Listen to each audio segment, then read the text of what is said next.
Hello, Star Wars fans. Today is going to be my breakdown and review of Bad Batch Season 3, Episode 12, which I am calling Turbo Tank. I mean, I know the official name of the vehicle is Juggernaut, but I love the name Turbo Tank, and boy, this thing kicks butt all episode long. Now, there will be spoilers, but as long as you're okay with that, then let's dive right in and see what we can find out. Don't forget, we have an April contest running all month long. Be a subscriber, leave a comment. You might win a book or a steelbook. Best of luck. And we have a membership option in case you want to help me with my goal of doing this full time one day. But honestly, no matter how you support the channel, it's all greatly appreciated. Leaving comments, liking videos, subscribing, those things go a long way too. So thank you so much. All right, so we start with a not so welcome reunion. I mean, it's welcome for Hemlock, he's happy, but not so much Omega. So there they are, finally standing face to face once again, and Hemlock states the truth, right? Turning yourself over was a wise decision. It was indeed, because Pabu was going to get rocked if not for her turning herself over. So one theory I had is maybe she had a second hidden tracking device on her, but I forgot they have the full body scanners. Yeah, no way, so that's out. And then my second idea was maybe Emery was going to turn and help Omega. I'm not so convinced anymore, because Hemlock says begin testing her at once. I want confirmation. And then once he leaves, Omega's like, Emery, you don't have to do this. And Emery's like, I'm sorry, but I do.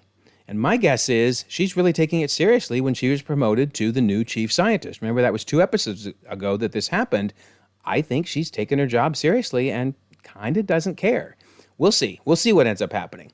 But she does say, for what it's worth, I'm glad you're safe. So I think she will protect Omega if Omega is in danger. But I'm not sure she's going to stop the experimentation. She's going to help it go from beginning to end. But I love the fact that Omega is not so sure about being safe because she says, am I? Am I? And you know what? I have to ask the same question after they were drilling this kid. I know I mentioned that in my last review, but why was there a drill? I mean, Omega, they just got her blood out nice and peacefully with this little suction thing, and they're drilling this kid. Are they sucking out bone marrow? What is going on? I want to know. Anyway, we now go back to Pabu where we find out that sure enough, the Empire is leaving. I was worried that they might just destroy the whole island, but nope, they're leaving. They got what they wanted. And now the Bad Batch is realizing we have no way of finding Tantaspace. Well, maybe we do, says Crosshair. But notice he has his PTSD act up with his hand, once again showing something happened there. I do hope we find out what it is. I really want to know because they've been teasing this for so long. But he says it's not exactly true because I know of a source, Admiral Rampart. We can get information from him. Because, he explains, he sent Nala Se there when we decommissioned Topoko City. Now, decommissioned? Well, you decommissioned it and then you destroyed it. But for the record, here he's talking about when they took Nala Se off of Kamino and over to Tantus, which was way back in the first season. So another reference to an earlier episode. But then he also says, Rampart's not particularly trustworthy. Yeah, you can say that again, Crosshair, because if you remember Crosshair, it was Rampart, this is him here, who stood stoically by while they totally bombed and destroyed Kamino. Yikes. And notice, this is another tie back to first season again. This is episodes 15 and 16. So I'm telling you, they may end up referencing every single episode from seasons 1 and season 2 by the time season 3 is done. I love it. But what's also crazy is, and the reason that Crosshair probably doesn't really trust Rampart, remember, Crosshair was on the island at this point. He was down there, and he was working for the Empire, and they still destroyed it with Crosshair on it. Goodness gracious. And remember, it's Rampart who was making the announcement that the galaxy is at peace, but our work is never done. A new military composed of our own citizens will usher in a new era of safety and security. So it was Rampart that decommissioned the clones. Man, Rampart has been a thorn in their side all of season 1 and a good part of season 2. But that's when his luck ran out because Palpatine frames Rampart basically saying it was illegal what he did on Kamino, and now he's going to face the consequences for his treachery. And you might remember that was from the second season episode, Truth and Consequences. So I just wanted to kind of bring you up to speed on Rampart because the dude hasn't been around for a while, but man, did he ever have a lot of impact on the series up to this point. Then a timely assist. Fee shows up, right? And there's, don't shoot, they say. And Fee says, I second that. I mean, can you imagine having the entire Bad Batch with guns drawn on you? That would be scary. But when they realize she's got a ship, Crosshair says, well, we're going to need to borrow that ship. And Fee I mean, me, I'd have been like, no, you're not touching my ship. No, she's very nice. She says, you must be Crosshair. Tech told me all about your sparkling personality. Any friend of Brown Eyes is a friend of mine. So I gotta say again, man, you tech theorists out there that thinks CX2, the clone, might be Tech, they do not stop bringing him up. So something is in store. There's no way they're mentioning Tech this many times without him coming back in some way, shape, or form. I'm getting pretty convinced of it now. But anyway, she does say that she's able to get an overview of the labor camp on Erebus, and that is where Rampart is being held. But she says once you're past the perimeter, they've got guards, sensors, and scouts. So this isn't going to be easy. But Wrecker, of course, says, give us a real challenge. Wrecker gets the best lines every episode. All the time. Love it. All right, so then we're now off to the Imperial labor camp on Erebus, and they show us just how massive this is. Look at this. That's craziness. This giant bridge they're going to have to cross with barriers left and right. And then this giant base where a mining camp, basically, where everybody's at. And then look what rolls up. It's a turbo tank. My son went nuts when he saw that because he's got the Lego set. He loves this Lego set. I mean, in fairness, this thing, you buy these sets, but then they were in Revenge of the Sith for just a few minutes and in a couple Clone Wars episodes, and that was it. It was so nice to actually see this thing in action. And I promise I'm not going to turn my videos into a Lego build video, but you got to love these Legos, man. This one's really cool. Those wheels all turn. It's a great set. If you don't have it, go out and buy it. It's really cool. In fact, hey, look, Wrecker agrees too. Wrecker says, take on a turbo tank? Oh, now you're talking. So, hey, maybe if you're lucky, Wrecker, the next turbo tank set will have you guys in it. Make it happen, Lego. Make it happen. All right. So I love this. The way they avoid sensors is by shutting off all the power to the ship and free falling. Oh my word! Because you can see a hunter's helmet there floating in midair. That's one way to do it. That's one way to do it. And then I don't know why. Why does this make me smile? But it just does. Having stormtroopers just casually talking about life, saying, "Hey, quiet as usual. Yeah, hopefully next assignment we'll see some action." I don't know why, but that's just awesome to think. What do they do all day? Just hang out? I guess so. But not these guys. Nope, they're going to get stunned and taken out of commission. Sorry, guys. So then the Bad Batch boards the turbo tank. This was really cool with their grappling hooks. Always love when they use those.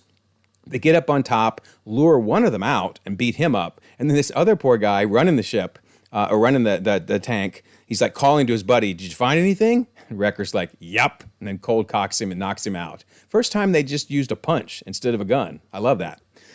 Then another sly Tech reference, right? Because he says, "Wrecker, remember Plan 55?" And it was Tech that came up with all the plans. Man, let me know in the comments, but I really think something's up with Tech. But anyway, they bust in here, take out the stormtroopers, and sure enough, there's Rampart. And man, it better be worth it for all this effort, right? And he says, "Are you here to kill me?" And yeah, Crosshair of all people is like, tempting, but no. But then they get the bad news. "I'll talk, but after you get me off this planet." And actually, I don't think they'd want to talk to him right now anyway. They have a few problems to take care of. Then this is cool. We see the dudes with the helmets. We haven't seen them in a while. I believe Transport One's comms are being jammed. But I love these guys because there's something about that outfit. I mean, it's a little cheesy, yes, but it's menacing too. As a kid, I was scared of those dudes with the helmets. So kind of glad to have them back again. They can show up anytime they want. But now we move to this amazing action sequence in the episode. So strap in. Here we go. So the turbo tank busts through these barriers that are trying to stop them from crossing the bridge, busts through another wall that tries to close. Notice they're scraping against the sides. Then another turbo tank comes after them, so they start firing on it. That's not good enough, so they use the side artillery. I don't know, have these ever even been used? This is epic. I love those things. Total carnage, demolishing the bridge left and right. Then they realize, oh, we just need to shoot out the wheels. So the wheels go flying. That looks really cool, right? So now the turbo tank flips up. That's the bad guy's turbo tank with the stormtroopers in it. And so the Bad Batch ramps over it. Are you kidding me? That was epic. Then another door is closed. No problem. We just shoot at it, blow through it. But now it's time for the ships. So the ships come in, spaceships come in after them, right? So this is so cool. The Lego can do this too. It turns on a dime. Look at that turn. That's crazy that a vehicle that big can make that shift. Love it. Now, though, they're stuck on a ledge of a mountain. Yikes. Not a good idea. And those ships are still after them, right? And the stormtroopers are ready to board. Yeesh. But now they're able to start shooting at them, and boom, one goes down. Yikes. Sorry, guys. See ya. But the second one is able to approach. The dudes jump out on the top. I would not want this assignment. Who on earth would want this assignment, right? So they start shaking the truck left and right. These dudes start falling off. This dude, man, this is scary looking. Rams him into the wall, but he doesn't apparently get smushed because he falls off the back. But then, now the ship's got them in their sight. It's ready to take them down, and finally Fee shows out of nowhere and demolishes it. But they're still stuck. They got to get off of this thing, so they climb off the top. She opens the back door. They jump over. Oh, my goodness. And then he throws Rampart, just chucks him onto the ship. And then Wrecker, poor Wrecker, who's afraid of heights, has to make this big leap. Gee-many Christmas. But he gets on, they grab him, pull him up, just as the turbo tank takes off over the edge of the cliff and is demolished. Wow. What a segment, right? I'm going to speak on behalf of all the creators of Bad Batch in this particular episode when I ask anyone watching this video, are you not entertained? I mean, wow, that was incredible. Love it, love it, love it. All right, so now, finally, they have a Rampart, but they get the bad news. No one knows the coordinates to Tantus. It was designed that way, but I might know how to get around that. So, oh my goodness, they're probably rolling their eyes like, you mean we got to do something else first? My gosh, this is so difficult. But anyway, we then pick up with Omega, and we finally get a full explanation of her role in all of this. So it turns out, yep, her blood sample yielded a favorable M-count replication, which we kind of knew, but I guess it was worth, them double-checking. But now we know for certain. So Hemlock explains to her, did you know that an individual's M-count cannot be directly replicated? Attempts have been made, but each time the levels degraded.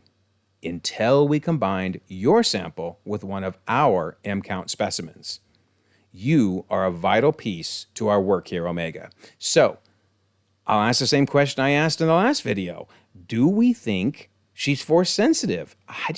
I'm not convinced anymore. They're making it sound like she's the glue that's going to allow Hemlock to transfer, these kids' M-count into a clone body. They are the rest of the puzzle, notice he says. Not you, Omega. You are not the M-count carrier. You are the glue that will move their M-count into a clone. Wild. And then he says, this is your new home. So we end on kind of a depressing note for her. Now, you could argue that this episode really just put us right back where we were at the beginning, and that's true. But we've learned so much along the way. So I really don't feel like we're right back where we started. I'm kind of glad it went through that cycle because you had this feeling of escape followed by now this feeling of dread as she's back again. So really excited. Cannot wait for these final 3 episodes. Honestly, I have no idea where they're going at this point. I've made predictions and I've been wrong on most of them. They have done a great job of tricking us along the way. So tell me what you think. Where is stuff going? Are people going to live? Are they going to die? What's going to happen with Omega? Will Tantus be destroyed? Will Hemlock be killed? So many questions. Very excited to see where we go from here.